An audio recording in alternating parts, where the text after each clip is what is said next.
We're running Autism Speak stickers on the car this month. Jeremy Joyner, one of our top mechanics here, has a son with autism. No, actually what happened, I made a post on Facebook and it was about my son. And then it's April and it's Autism Awareness Month, so Cameron jumped on board and he says, hey, let's do a little something this month for the Autism Awareness. So we got some decals and put them on a wing plate. So it's really good to get the awareness out for the special needs kids and stuff like that. So my son's just turned 15 this month, so truly blessed.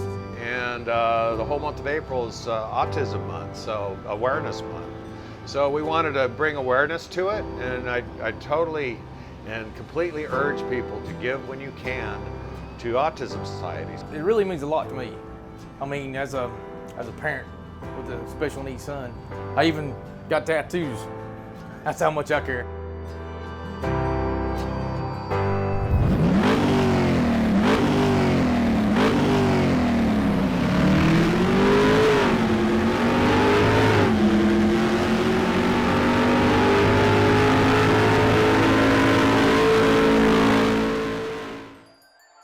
Kind of left Laguna, not with our tail between our legs, really, but we had a lot of torn up cars and a lot of work had to be done to prepare them for the next race, which is the next weekend at Sonoma.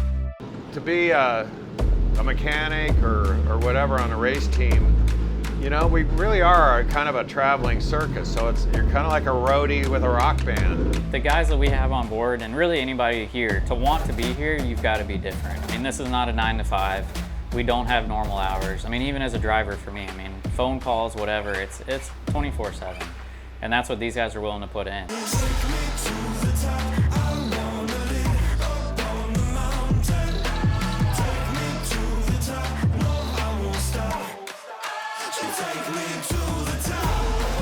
Not right in the head. We're animals. This is what we do. We live it, breathe it, bleed it. This is our life. It's what we do. You gotta have the will and the drive to do it. It takes a very special kind of person to want to do this to succeed. Crazy, I don't know. You have to really love the sport and love the guys you're around. Without that whole full team effort, this whole thing would be impossible. These guys are veteran racers, so they're used to the highs and lows of what can happen. You know, the fact that we're competitive, that's incentive enough to really want to turn these cars around and get them ready to do battle at Sonoma. If he's out there trying to win the race, yeah, if he tears it up, we're going to definitely fixing it. No problem. Because we give it everything we have, and if he gives it everything he has and it comes back wrecked, he did his job. We'll do ours, get it done. We know that we've got a good driver with us, and you know, as long as the damage isn't induced or caused by the driver that we have in the car, we're not going to be too upset about it. Of course, we're going to be a little frustrated that we've got a wrecked car, especially with the back-to-back race out in the West Coast where we're not home. It's going to take a lot more effort to get stuff done, but you know, if we know that we can rebuild the car and get it right to where we need it to be and get a fast car to the kid, we're good to go. You learn to live with it and you move on. There's nothing, you can't change the past. So you just go on to the next week and you try to make it 10 times better to make up for that bad week, you know? That's all you can do. It's loose.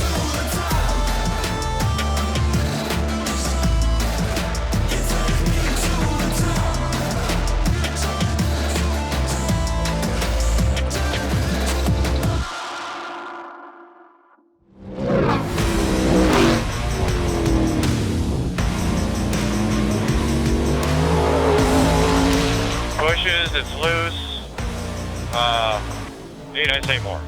Sonoma, you know, I call it Sears Point. It's always been Sears Point to me in the old days, and you can name it what you want, but it's always one of the big challenges here, you know, in the whole country. Got that motor flow, can't be wasting time downgrading.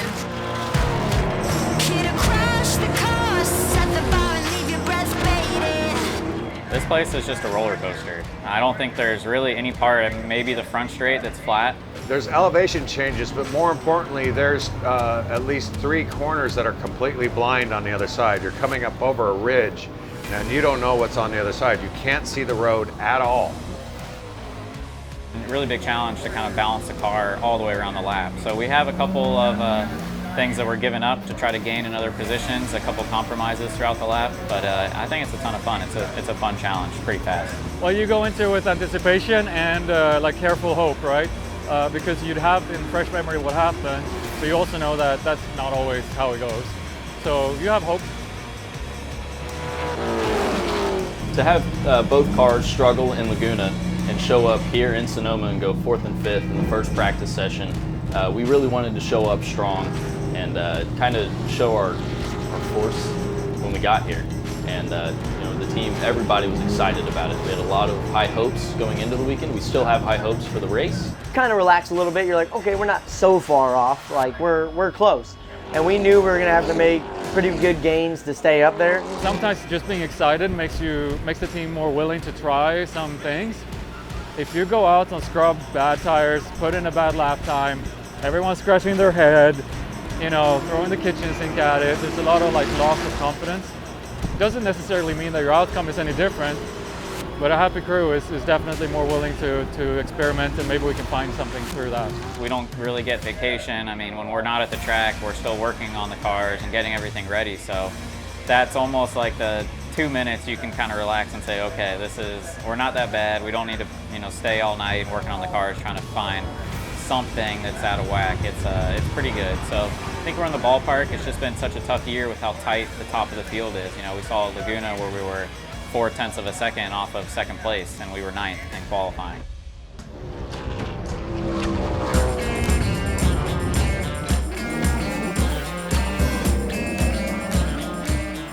We're just past halfway, Ken, just past halfway. We're sitting P4 in practice. Masood just ran his fastest lap, 37.0. Pickett's ahead of us at a 33.8. I mean, Pickett is just on freaking rails. It's just, but he's on new tires too. Yeah, and at the end, his last lap and your last lap were less than a second apart. So that's what I think we have a great race pace if you can run that all the race, but we don't know what the car's going to do on stickers yet. But it's still pushing on entry, so, but it's not tight and then going loose. It's not that. Pick up the pace, yeah. Ooh, now pick up the pace, pick up the pace, pick up the pace, yeah. Full speed, all gas, no brakes. Move fast, no time to waste. Right move, right time, right place. Pick up the pace, pick up the pace, pick it up. Yeah, looking good. This is the lap coming up. Here we go. You always chase perfection in racing, but I don't know. There's once in a while where you can say that was it. And you know, if you're up front and you end up first, then you can kind of say it's perfect because no one's going to argue with it because you beat everybody else. But that's kind of what you chase, is that moment where it seems like it's perfect, but is it ever really perfect? Usually not. So looking at these pressures here, Carl, we can either go out there, you can get a lot of heat in these tires for one lap and then give you one good burner. I can maybe add a little tape and gain 3/10 and I'll put you in the top 10, probably up to like 7th. Or P15, we can roll off here and go race hard tomorrow. I think if I had more data from a TA2 car in general, I just started here literally at Sonoma 1 year ago. It was my first time I ever sat in a TA2 car. Maybe I would know a bit more, and if I drove different chassis, like, I mean, I love driving the Mike Hope, you know, racing chassis. I haven't even tried the other ones. I don't know what they feel like. So I don't know every setup there is. And maybe one day I'll find like that way that's like, oh my gosh, this is like heaven for me. And I'll be, you know, 2 seconds faster a lap. 138.3. Yeah, we're just a little too tight, especially in the high-speed stuff. We're tight going up the hill through there. I was disappointed in qualifying. I thought, you know, once we stickered up again, we'd be somewhere in the top, you know, easily in the top 10, if not top 5 again, like we were in testing. 38.07, P12. Nice job, Carl. Nice job. Good job, buddy. We got you a few spots there. This weekend was particularly challenging because there was a tire limit imposed. I'm not necessarily sure that everyone followed it, but it was basically like you get one set of, or like 2 sets of tires that are fresh. And we decided to follow the temperature rather than following kind of having the best qualifying position on the track itself. But I think it turned out in our favor after all, based on where we are on the setup. Just Ken, we're half a second off the picket. All we need is half a second. Keep it up. Remember, you're going to 5th gear if you need it.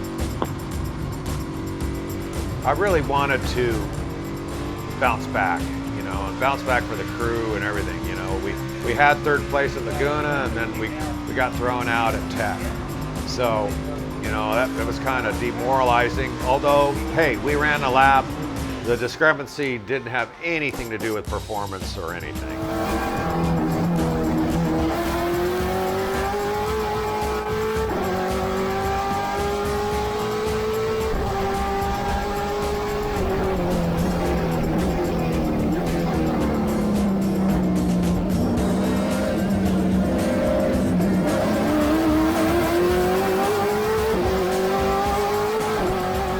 Pickett just put in his best lap at a 34.5.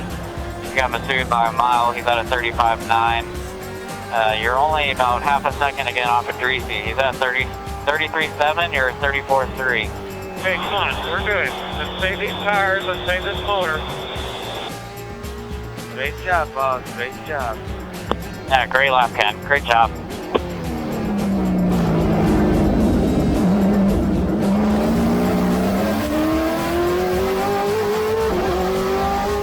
That's right, we haven't passed Tech yet, so no high fives yet. We went right before and passed. We passed Tech like an hour ago. We are going green this time by. Green this time by. Everything we've been working for all weekend, I mean, as we learned last week, it can all end in 1 lap. Supposed to start packing up now. Start packing up. Closest to the front of the pack we're going to be is on the start of the race. So it's important to not, lose time or positions by getting, there's not much I could have done different at the start of the race last weekend with getting taken out there. But definitely it's an exciting time for everybody to try to make up whatever spots they can, because the leader's only, so far away from them at that point. Yeah, I know exactly everything that can basically happen here, especially in a race situation where someone sticks in a nose or does whatever. Like, I've seen all the outcomes. I've been in all of them, so I can be aggressive and know where I can be and where I shouldn't be. You ready? Ready? Green, green, green. Green, green, green, green flag.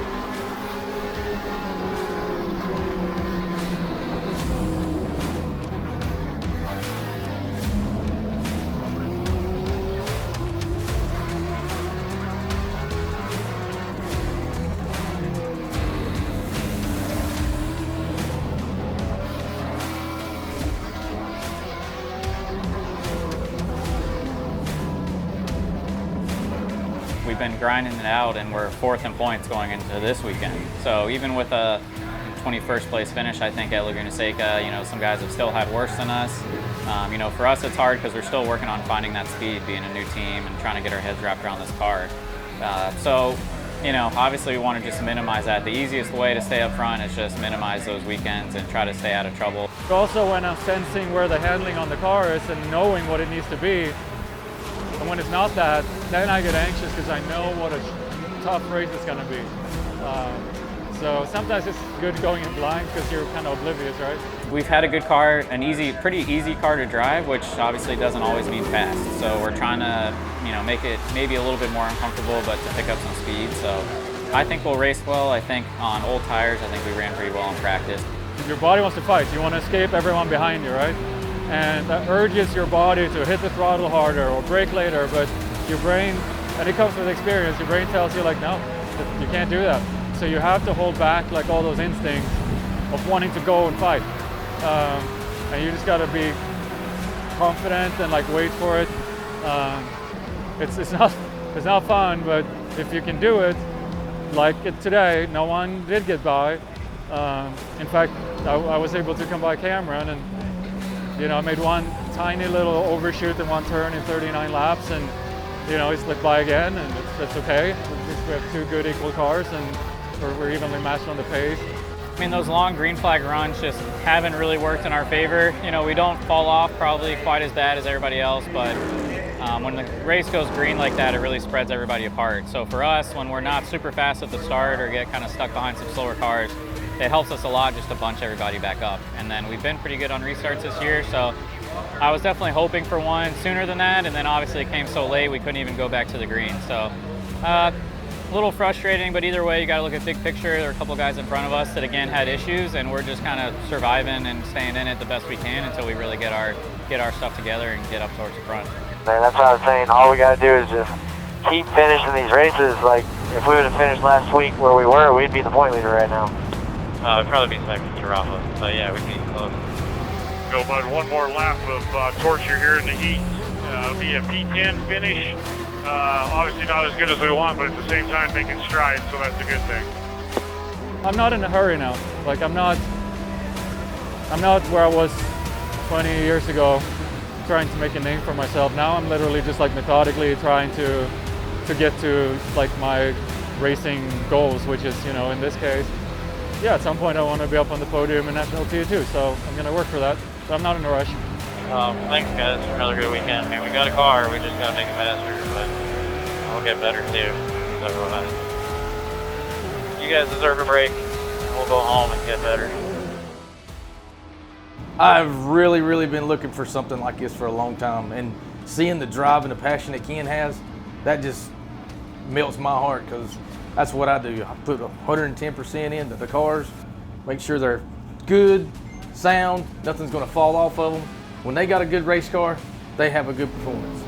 Yeah, keep working those things. You did a good job at Laguna. Just do the same thing. Get those things super hot, hot as you can get them. It's going to be an advantage. Anything you can gain over those guys will help you out to start. You know, race time appeared, and it's time to go, and I know that this engine is kind of tired, and you know, it's been a workhorse for us. These ECR engines, man, they're absolutely fantastic, and they really handle the load. But that, in the back of your mind, you're going, man, you know, let's take it easy. Let's not miss any shifts. Let's not overwork this thing more than we have to. Going green this time by. Green this time by. Get ready. Green, green, green, green. Inside, inside. Still there. Roll the outside. You can roll the outside. Inside, inside. Clear. All right, you're all clear. All clear my ticket. I was more than happy, ready to slot in behind those guys and run my race and see if they came to me. Good job, Ken. Keep pushing. They're going to come to us, but let's not get them too far away from us now. Stay with them.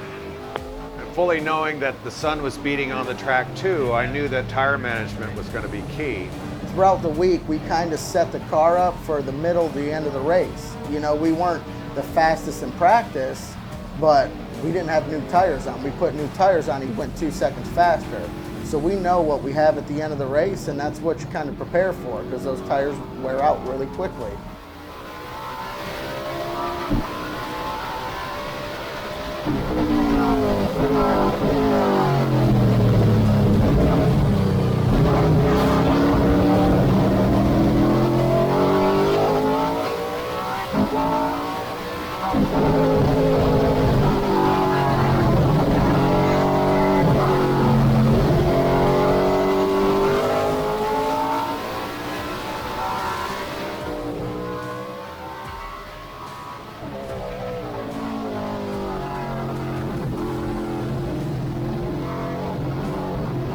Good job. Just work on your exit. Work on that exit. Put power down.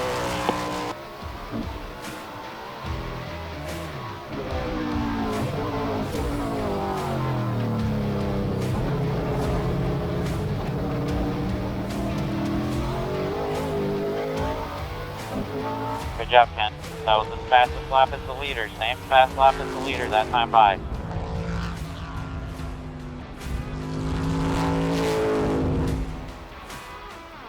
I got a flat.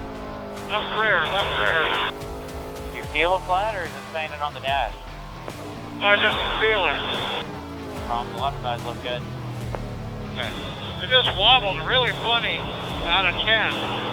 Copy that. I don't know if you've worked the rear bar or not, but try to work in the rear bar. We only got 18 left, 18 to go. So he's pushing the limits everywhere he goes and getting better and better each lap and driving his ass off, and it's everything you want. Good job, go get him. That's your guy right there. That's it. There you go. Same lap time as ticket. Keep it up. Go get him. 2-second gap, 2 seconds. Alright, only got about 15 to go. Keep it up. You're 10 faster in that lap. Let's go. Got about 20 minutes left. Everything you got. I'll say it's the last 17 laps of the race. We were really dueling it out, and I was catching them, you know, a tenth, 2/10 at a time, little tiny bites. You know, I'd get closer and closer and closer, and the closer I got, the more I was studying him and, you know, coming up with a plan on where I was going to make my move when I got to him and how I was going to do it. And so it kept playing out, and I was running out of laps, and with 2 laps to go, it's like, oh, you know, an opportunity came and I went for it. There you go, get your exit. Here it is, set them up. Focus on your exit out of 6 here. Let's not break them.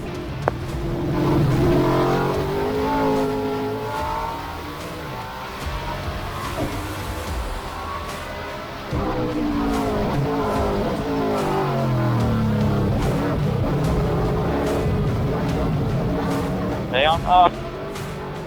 You're alright, you're alright. Let them up on the brake. Get it going, get it going. Plenty of room here. Oh, shit. Good job, Ken. Good race. That was a good try. Had to do something. I mean, there was a gap there, but it's so slippery. Just got away from me. Hey, we got out of here in one piece. You had a great run. Motor's still running. This motor has had a good bit of running. Normally we take them out about 2-3 races just to make sure everything's running smooth. This has been in since our Sebring test before the season. It's ran more than it should, and she chugged along and got the job done. You learned a lot. I did. You learned from one of the best that ever drove one of these things.